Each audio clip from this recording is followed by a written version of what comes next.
Ramey.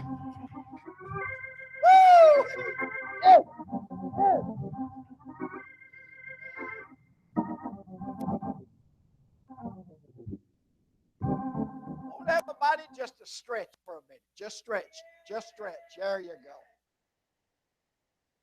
Yeah. Let's move just a little.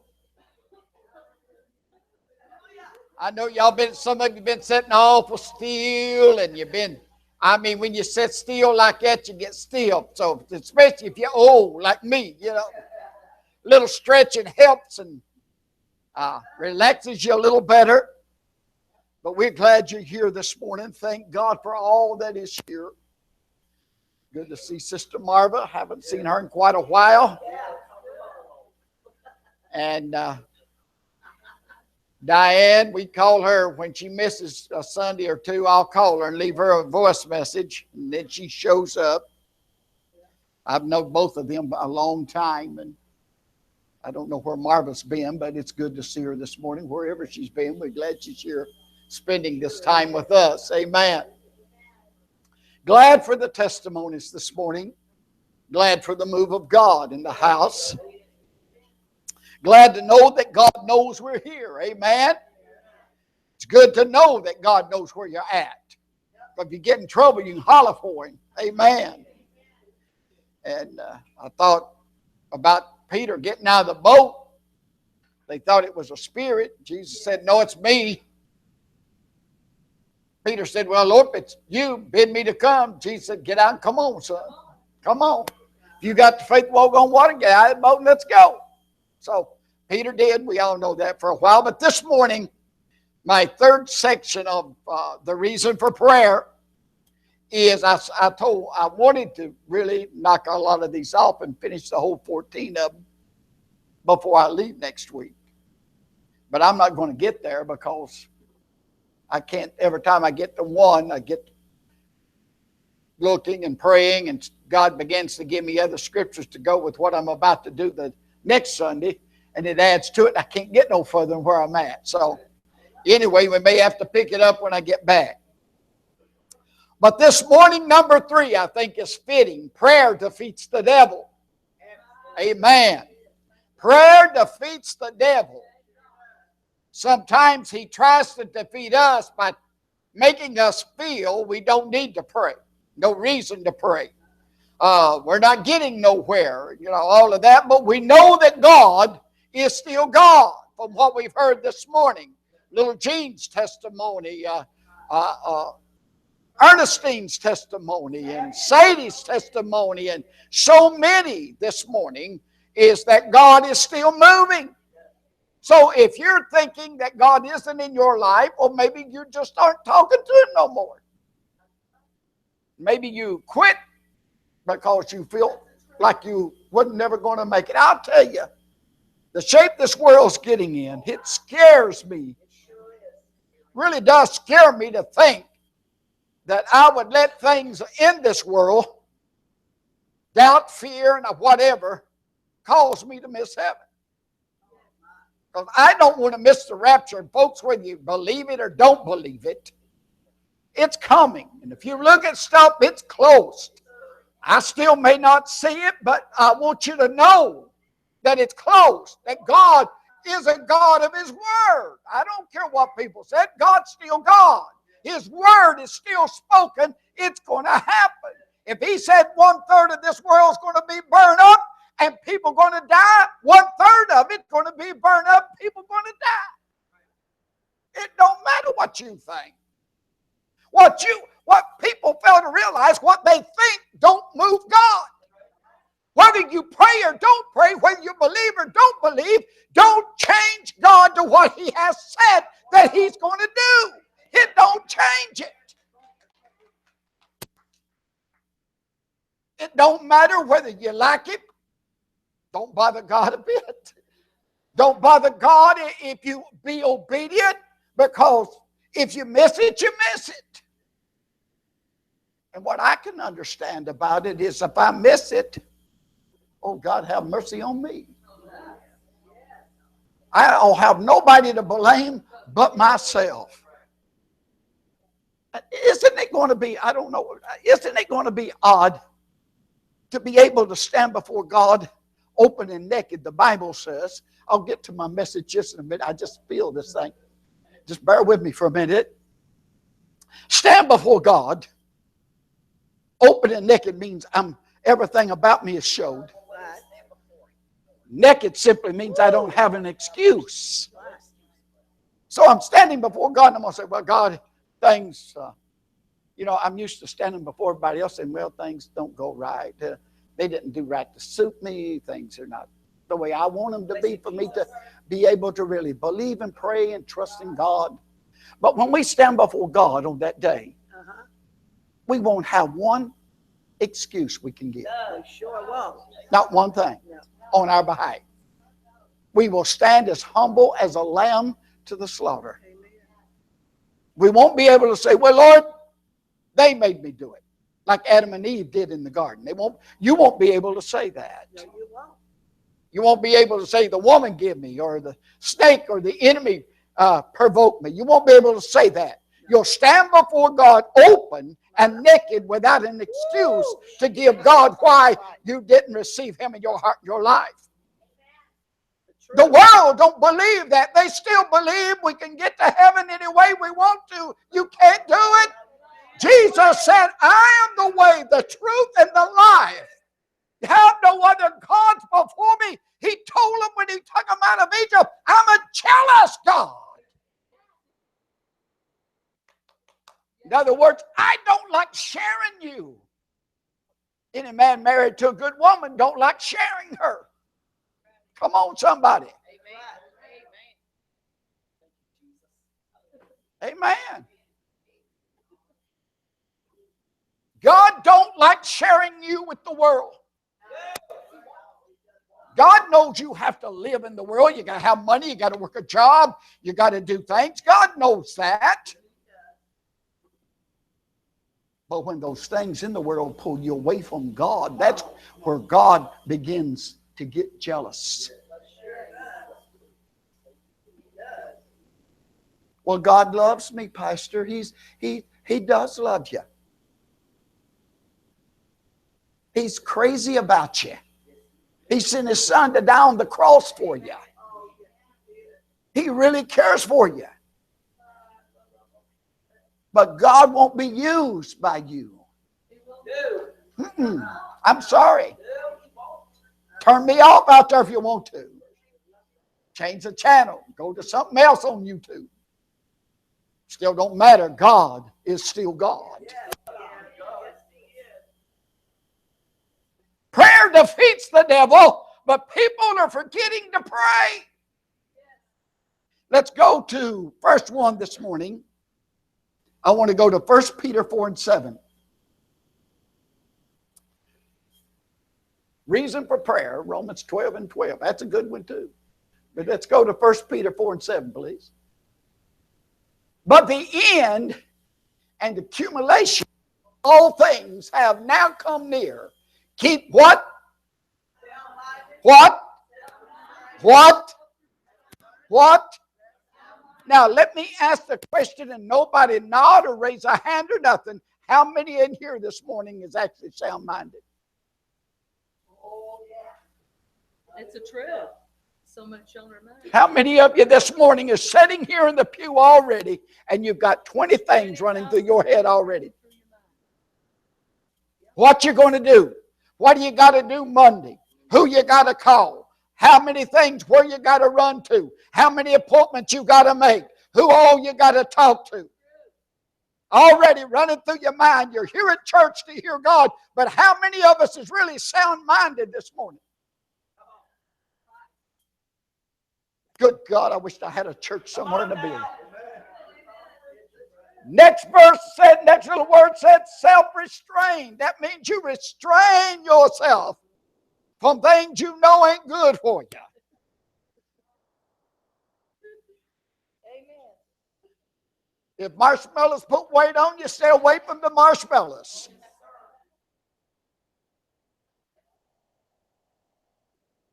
My little grandson, when he was trick-or-treating, go up to the door and he says, You got Hershey's, please? Now, he's little. He can eat that stuff. But us older folks, it goes where we don't want it.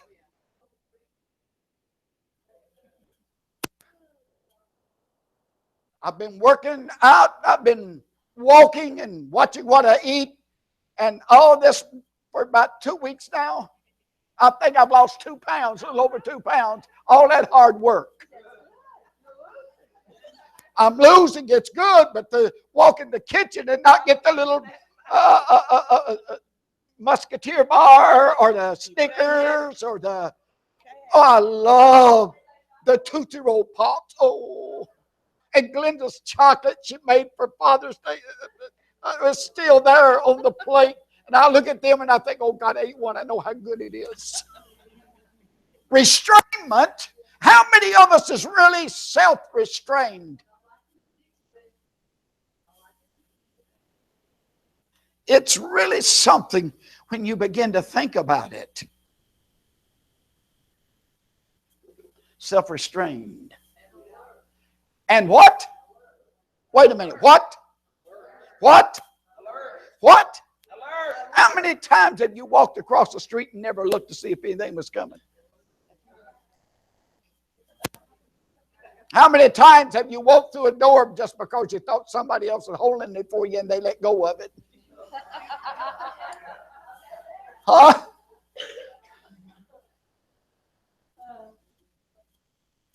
I've seen people start through a door and the person have it, they let go of it and it slams them right in the face. They're really alert, you know. This day and time, this goes to show you, this day and time, you can't trust the person in front of you. You've got to be alert. Especially, ladies, when this Christmas hits and you start this busy shopping.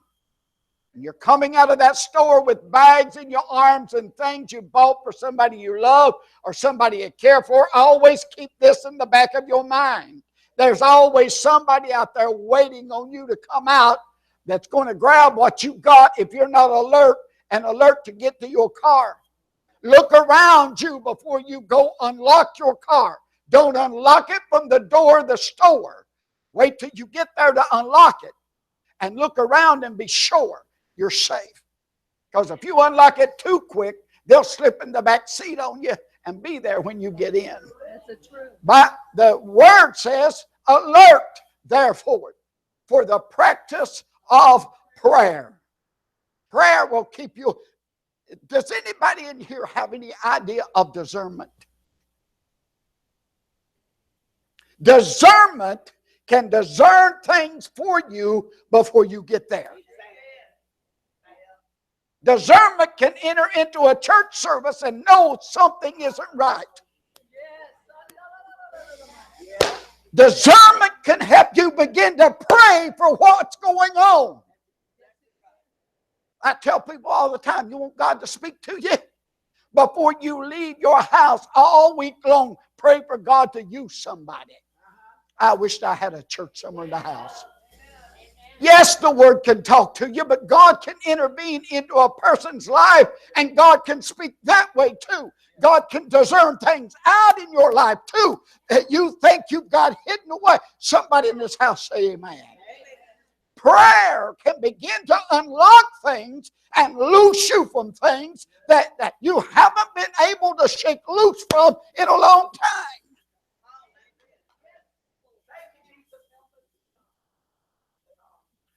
That's good. Keep sound-minded, self-restrained, and alert.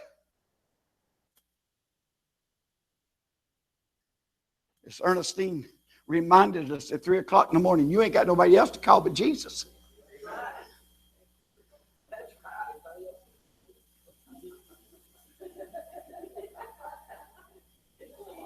Amen. But sometimes God don't want you bothering nobody else. He wants you to do it. And we're so dependent on trying to get somebody else to pray it through. I wished I had somebody.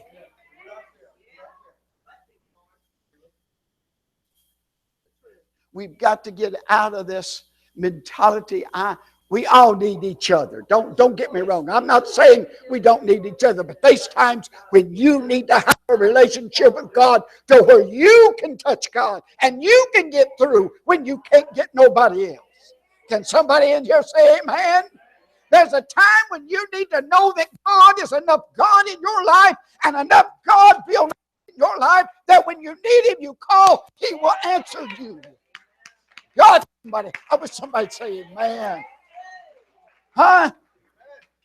We need that. Let's go to 1 Corinthians 10 and 13. I've wrote people, they don't even bring back. 1 Corinthians 10 and 13. But that's all right. For no what? No trial regarding as enticing to sin, no matter how it comes or where it leads, has what? Has what? And laid hold on what? That is not what? That is not what? That is not what? Then why in the world, when something comes along, do we think it's so strange?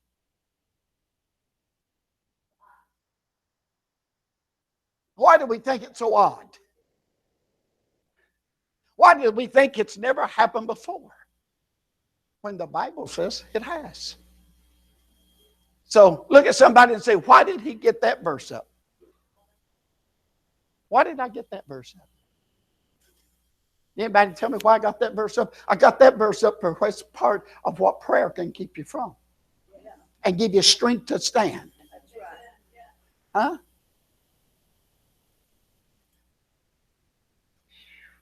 That is what? Common demand. That is. Let's go to Ephesians 6:13. Right quick. Ephesians 6. Prayer defeats, everybody holler, prayer defeats the devil. If we use the tools that God give us.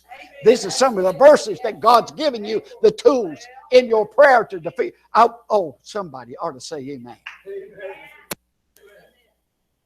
I don't know about you, I'm feeling good. Almost as good as that cake was I ate last night at that wedding reception. And if some of you don't know who got married, our bass player and one of the choir members, Doyle and Trudy, got married. That's why they're not here this morning. They're on honeymoon. Yeah. So if you're wondering why we keep talking about a reception and cake and all that, they got married. I married them here yesterday evening at about 4:30. Yeah. And then they went on their honeymoon and left me without a bass player and one choir member. But that's all right. Therefore put on God's complete what? Armor. Are we wearing metal and helmets? And are we walking around with a big steel sword? And are we walking around? No, we're not, are we? What kind of armor is God talking about? Number one we're talking about this morning is prayer. Therefore put on God's complete armor. Why do I need God's armor? Because you can't get through this thing without it. The devil will beat you to death that you may be able to what? To what? Resist. Everybody holler resist. Holler resist. Holler resist. Resist. In other words, Diane, don't give in.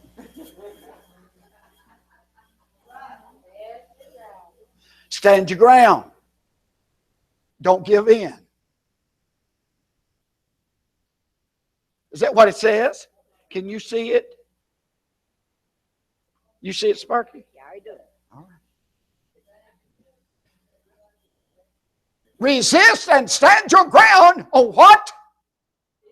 Now that evil day could be the day you're being, the day you're being tempted, the day you're being bombarded, the day you're being tried, the day things are falling apart. The washer broke down. Oh God, no, the TV just quit. Oh no, I just got a call. So they ran my car into, so, oh no, everything. But what is it? Resist and stand your ground on the evil day of danger. That's things coming against you.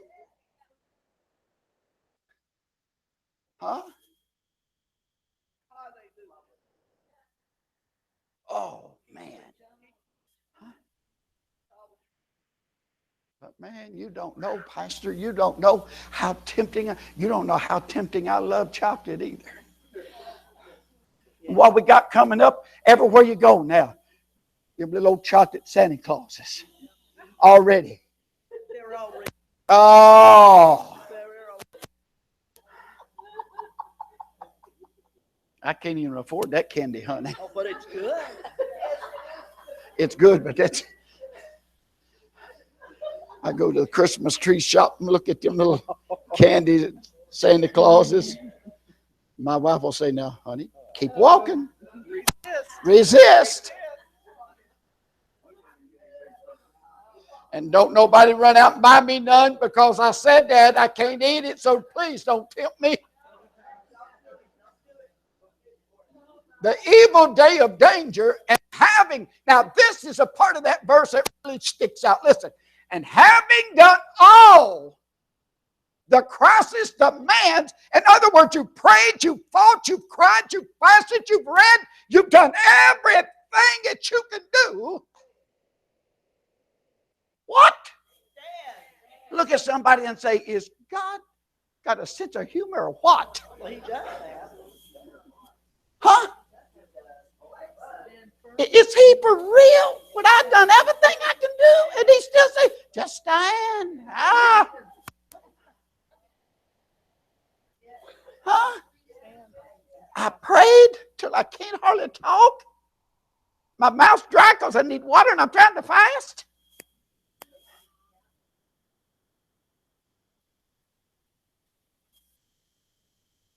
But yet, the Bible tells me to do something crazy. Stand. What's the matter with God? I'm beat to death already.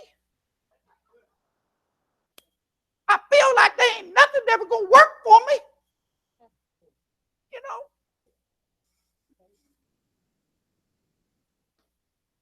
We ain't got faith yet, sister. To stand, and not only just stand, but to stand what? Firmly where? Oh, I wish I had about 10 young preachers who want to preach. I'd like to tell them, stand in your place, boys. Stand in your place. Quit wanting to hit the pulpit every time it gets open. Come on, isn't that the whole side? I wish I had somebody. Huh? I ain't throwing at Charlie now. If y'all think that, you're wrong. He has learned, he has grew, and he's still learning and growing. And I'm I'll tell anybody, I'm very thankful for him. I am very thankful for Pastor Law. He's one of my associate ministers. Yes. Cake. But do what? Stand firmly in your place. In other words, if you're not standing in your place and you're trying to jump into somebody else's place because you think they're getting more blessed than you, you've got out of order your blessings, then you're going to delay. Woo! God, I feel good this morning. You've got to stand firm in it. Oh, sometimes it's... You've got to have your mind made up. Let me do one more right quick. James 4:7 right quick.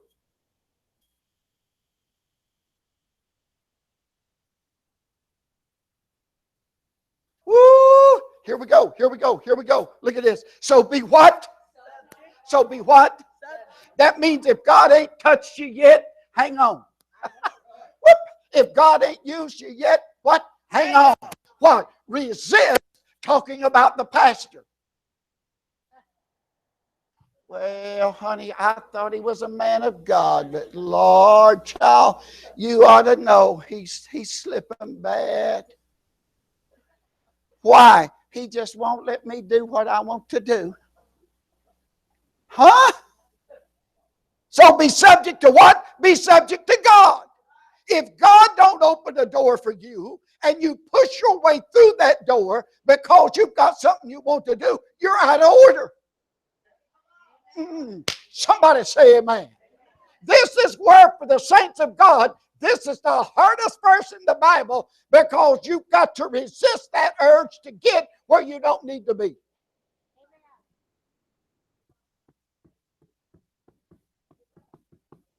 Look at somebody and say, but Pastor, don't understand. It's burning in my soul. Well,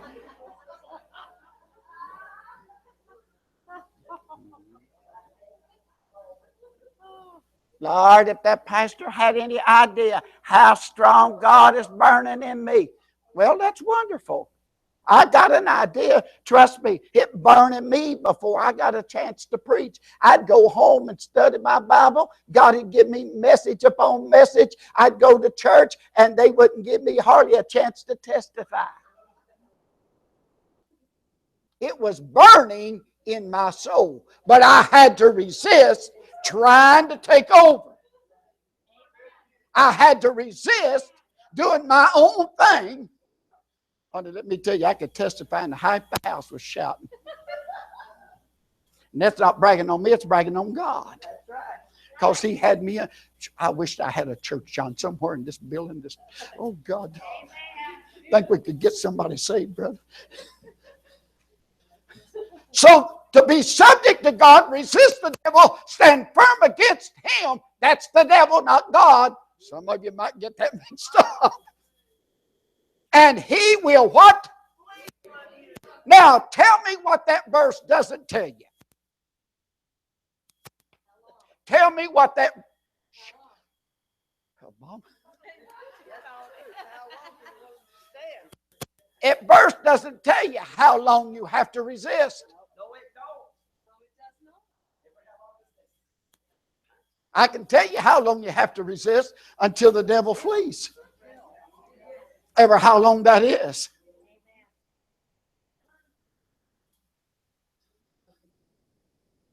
I don't like resisting either. It's hard, honey. Let me tell you.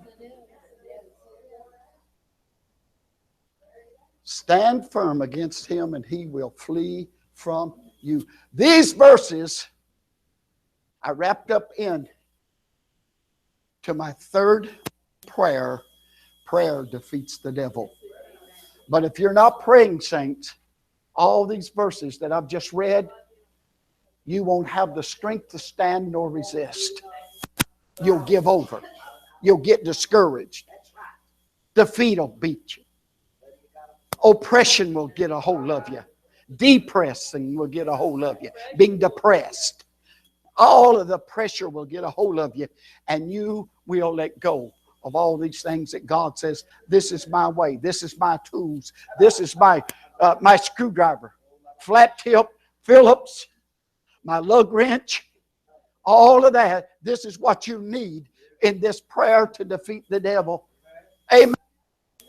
The devil loves a fight. Did you know that? The devil loves the fight. Why? Because he feels superior to you.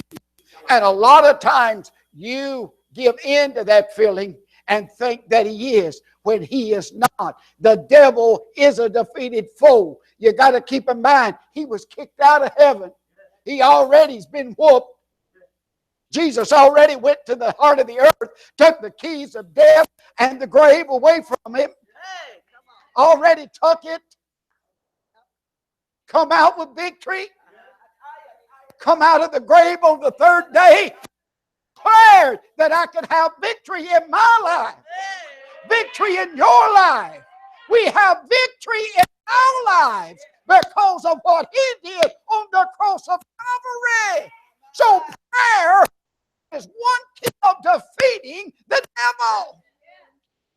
Come on, somebody say amen. Ooh. Ooh, Lord, child, this is so good. I don't want to go home. But I got to. Right quick.